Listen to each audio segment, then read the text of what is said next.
So with the coming of the brand new year, as well as on the heels of a brand new set for us TCG players in Burst Protocol, it seems like we have been waiting forever for a ban list to come out, as we were the only format for Yu-Gi-Oh to have not received a New Year's ban list, but that wait is finally over and we have finally gotten our updated ban list going into the Burst Protocol format. Good meowing, guys, gals, MBs, and YouTube catters.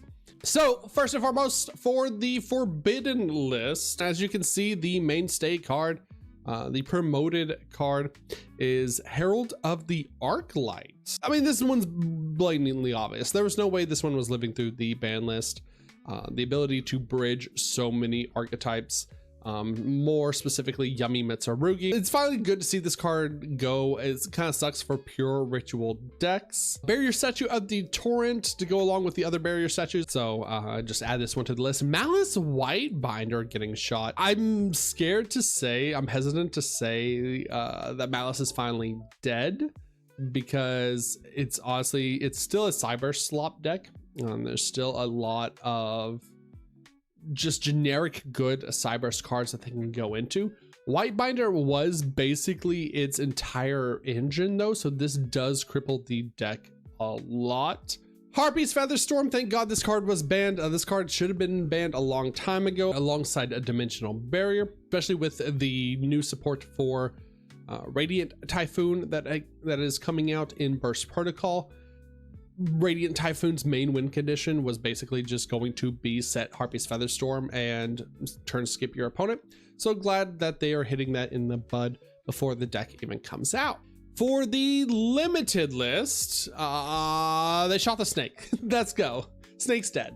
I don't think this kills Mitsurugi, so we'll talk about the main one first. We'll talk about Ame no Habakiri no Mitsurugi. Honestly, this was probably the least hit that they could do. This card is just extremely powerful, probably one of the strongest super rares they have ever printed. This definitely doesn't kill Mitsurugi by any means. And now that I'm mentioning Mitsurugi, there's no zombie vampire ban, which is very interesting because a lot of these engines were bridged by zombie vampire because they would just go Mitsurugi combo, make two level 8s and overlay them into zombie vampire, and then just kind of turbo windmill slam 5 monsters, and hopefully you hit like a Yummy card or a K9 or something like that off the mills. So I do still think those variants are going to be around. I still don't think this is enough to hit the deck.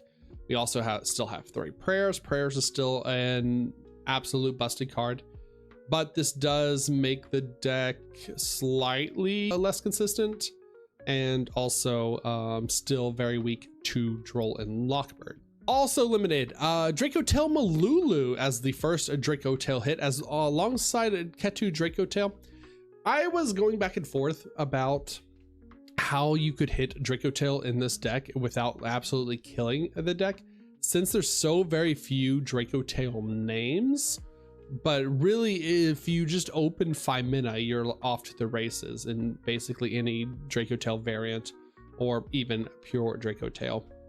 So very interesting to see that they hit Malulu out of all the names. I feel like if you hit Femina, the deck is just dead. So this is probably the least impactful one for the main deck that also just doesn't kill the deck as far as Draco Tail names to mess up their consistency.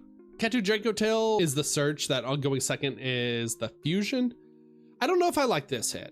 I'll be honest. I think I would rather hit Rahu in that case, because Ketu was a really cool card for going second. Yeah, it is a very strong card, don't get me wrong, but I think more cards should be printed like that have an effect that, like, if going first, it's not a dead card.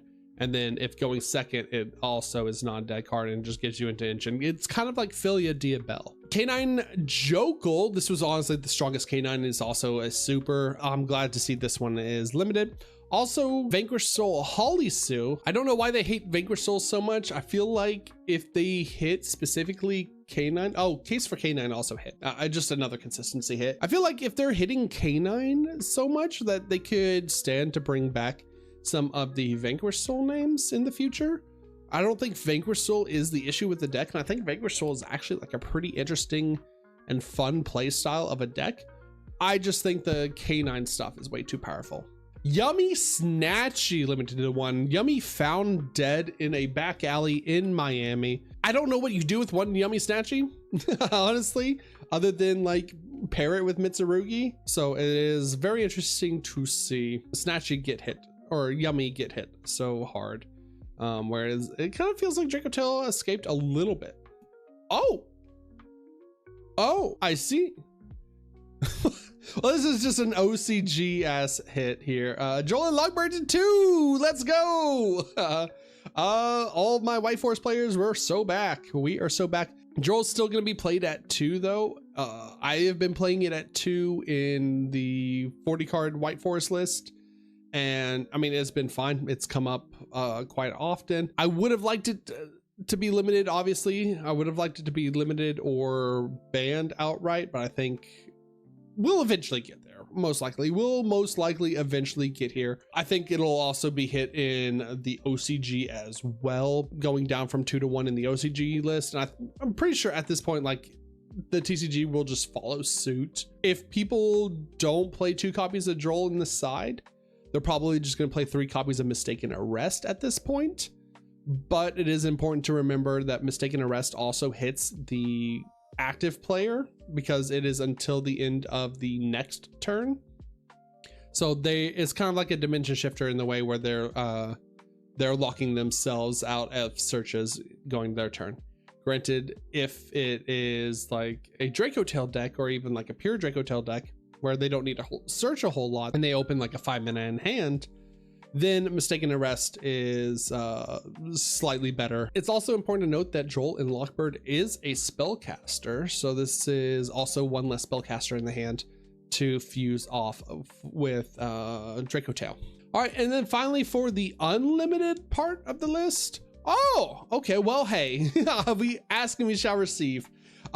Stake Your Soul and Vanquish Soul Rosin back to unlimited. I honestly think the best way of doing it, the Vanquish Soul stuff, while strong, was an interesting deck list, was an interesting like mid-range to almost control style deck that played differently from any other deck. Also Crystron Inclusion back to unlimited as well. So those 3 cards really just paid for K9's crimes. So I'm glad to see that they're actually just hitting the K9 cards instead now, and bringing back those older archetypes, bringing back the Crystron and Vanquish Soul variants of those decks. Black Dragon, Collapsed Serpent, and White Dragon, Wyver Buster are both back to unlimited, which is fine. These cards did nothing. Dark Grepher is also fine for Orcus decks. It's a starter, right? Yeah, it's a starter because it just sends Harp Horror. So now Orcus has more consistency, which is perfectly fine. Dark Grepher I'm pretty sure Dark Grepher was limited because of tier elements, if I recall correct. Someone in the comments let me know why Dark Grepher was hit. I'm pretty sure it was because of tier. Black Dragon and White Dragon got limited recently, or got brought back from the ban list. They didn't really do anything. That didn't really do anything. These cards don't really do anything until probably we get the Dragon Link stuff. The Dragon Link retrains and support in the next couple of sets. So interesting to keep your eye on. Dragon Link might actually be back as well. Change of Heart Unlimited, Snatch Steal Unlimited, and Zodiac Dragon Unlimited as well. Again, these cards were brought back from ban list. Change of Heart was always stuck at 1. Snatch Steal was banned and then brought to 1, did not do anything. And then Zodiac Trident was banned and brought back to 1 and did not do anything. So these are absolutely fine. We're long past the day and age where Change of Heart and Snatch Steal do anything in a format, or don't just get negated, or don't have like interruption against. Overall, I think this is a great ban list. I'm always surprised with Yu-Gi-Oh ban lists now, because I'm used to like, hey, no semi-limits, we'll maybe hit 1 or 2 cards on the forbidden list and maybe limit like 1 card.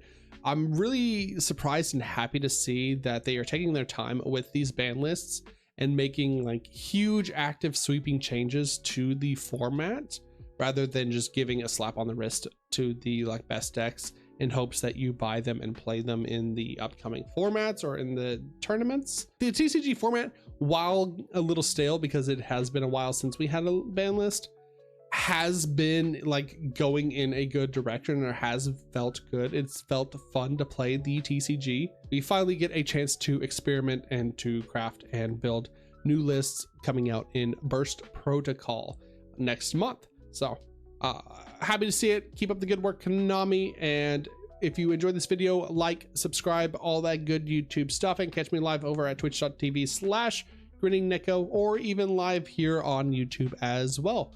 As always, catters, good night.